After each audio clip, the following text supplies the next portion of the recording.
I've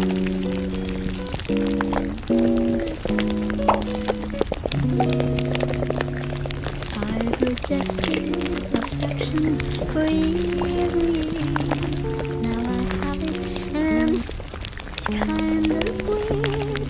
He tells me I'm pretty, don't know how to respond. I tell him that he's pretty too. Can I say that? Don't bother.